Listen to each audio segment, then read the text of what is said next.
Sir, ಕೋಲಾರದಲ್ಲಿ ಚಿಕ್ಕಬಳ್ಳಾಪುರದಲ್ಲಿ ಎಲ್ಲ MLAಗಳು ಇದ್ದೀವಿ. ನಾನು ಎಲ್ಲ ನೀರಾವರಿ ಹೋರಾಟಗಾರರಿಗೂ, ನಮ್ಮ ಆಂಜನೇಯ ರೆಡ್ಡಿ ಅಣ್ಣ ಇದ್ದಾರೆ, ನಮ್ಮ ಮುಖಂಡರಿದ್ದಾರೆ, ಎಲ್ರಿಗೂ ಸರ್ ನಾನು 3ನೇ ಹಂತದ ಶುದ್ಧೀಕರಣದ ಪರವಾಗಿ ನಾನು ಇದ್ದೀನಿ. ಇದು ಪಾಲಿಸಿ ಮ್ಯಾಟ್ರು. ನಾನೊಬ್ಬ ಫೈಟ್ ಮಾಡಿದ್ರೆ ಆಗಲ್ಲ. ನಾನು ಫೈಟ್ ಮಾಡ್ತಿದ್ದೀನಿ. ಇದಕ್ಕೆ ನನ್ನ ಸಚಿವರು, ಜಿಲ್ಲೆಯ ಎಲ್ಲ ಶಾಸಕರು, ಕೋಲಾರನ ಎಲ್ಲ ಶಾಸಕರು ಒಮ್ಮತವಾಗಿ ಫೈಟ್ ಮಾಡಿದ್ರೆ ಆಗುತ್ತೆ. ಬಟ್ ನನ್ನ ಲೆವೆಲಲ್ಲಿ ನಾನು ಪ್ರಯತ್ನ ಪಡ್ತಿದ್ದೀನಿ. ನನ್ನ ಮೇಲೆ ನಂಬಿಕೆ ಇಡಿ. ನಾನು ಪವರ್ ಬಂದಾಗ, ನಾನು ಇನ್ನಷ್ಟು ಶಕ್ತಿವಂತನಾದಾಗ ಟೆರಿಷರಿ ಟ್ರೀಟ್ಮೆಂಟ್ ನಾನು ಮಾಡಿಸ್ತೀನಿ. ನಾನು ವಿರೋಧ ಇದ್ದೀನಿ ಅಂತ ಹೇಳ್ತಿಲ್ಲಲ್ಲ.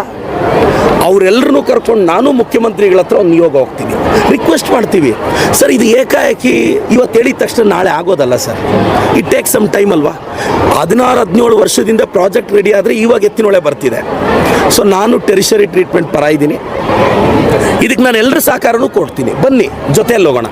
ಈಗ ಸಂದೀಪ್ ರೆಡ್ಡಿ ಅವರು ನೋಡಿ ಸಂಸದರಾಗ್ಬೋದು, ಸಂದೀಪ್ ಅಣ್ಣ ಆಗ್ಬೋದು, ಆಂಜನೇಯ ರೆಡ್ಡಿ ಅಣ್ಣ ಆಗ್ಬೋದು, ಎಲ್ಲರೂ ಅಷ್ಟೇ. ಅವರು ನಾನೆಲ್ಲರೂ ಫೈಟ್ ಮಾಡ್ತಿರೋದು ಜನಕ್ಕೋಸ್ಕರನೇ. ನಾನು ಸಂಸದರು, ಸಂದೀಪ್ ಅಣ್ಣ ಎಲ್ರಿಗೂ ಒಂದು ನಿಯೋಗ ಮಾಡಿ ನಾನು ಸಂಸದರಿಗೂ ಆಹ್ವಾನ ಕೊಡ್ತೀನಿ. ಬನ್ನಿ ಸರ್, ಮುಖ್ಯಮಂತ್ರಿಗಳ ಹತ್ರ ಹೋಗೋಣ. ನಾನು ಸೇರಿದಂತೆ ನಾವೆಲ್ಲರೂ ಮನವರಿಕೆ ಮಾಡಿಕೊಳ್ಳೋಣ. ಸರ್ಕಾರದಲ್ಲಿ ಒಪ್ಪಿಸೋ ಪ್ರಯತ್ನ ಮಾಡೋಣ. ತಪ್ಪೇನಿದೆ? ನಾನು ಎಲ್ಲರೂ ಇನ್ವೈಟ್ ಮಾಡ್ತೀನಿ. ಬಾಟ್ಲಲ್ಲಿ ತುಂಬಿಕೊಂಡು ಇಲ್ಲ ನೋಡಿ, ಸಂದೀಪ್ ಅಣ್ಣ ಆಗ್ಬೋದು, ಹರೀಶ್ ಅಣ್ಣ ಆಗ್ಬೋದು, ಅವರು ಜನಪರ ಕೆಲಸ ಮಾಡ್ತಿದ್ದಾರೆ. ಅವ್ರಿಗಿರೋ ಕಾಳಜಿನ ನಾನು ಅಪ್ರಿಷಿಯೇಟ್ ಮಾಡ್ತೀನಿ. ನಾನು ಹೇಳೋದು, ಬನ್ನಿ ಎಲ್ಲ ಒಂದು ನಿಯೋಗ ಆಗಿ ಮುಖ್ಯಮಂತ್ರಿಗಳು ಮನವೊಲಿಸೋಣ. ದಯವಿಟ್ಟು ನಾನು ಒಂದು ದೊಡ್ಡ ಪಾಲಿಸಿ ಡಿಸಿಷನ್ ತಗೊಳ್ಳೋಷ್ಟು ಸರಿ ತೀರ್ಮಾನ ತಗೋಬೇಕಾಗಿರೋದು ಮುಖ್ಯಮಂತ್ರಿಗಳು. ನಾನು ಶಾಸಕನಾಗಿ ನಾನು ವಿರೋಧಿಸಿದ್ರೆ ನಾನು ತಪ್ಪಿದೆ. ನಾನು ಪರ ಇದ್ದೀನಿ. ಇವ್ರನ್ನೆಲ್ಲರೂ ವಿಶ್ವಾಸ ತಗೊತೀನಿ. ಮುಖ್ಯಮಂತ್ರಿಗಳು ಮನವೊಲಿಸೋ ಪ್ರಯತ್ನ ಪಡ್ತೀನಿ. ಆಂಬುಲೆನ್ಸ್ನ ಕುರಿತು ಕೂಡ ಹೇಳಿದ್ದಾರೆ ಅವರು. ಈ ನೀರಿನಿಂದ ತುಂಬ ಕಿಡ್ನಿ ಮತ್ತು ಕ್ಯಾನ್ಸರ್ ಬರ್ತಿದೆ.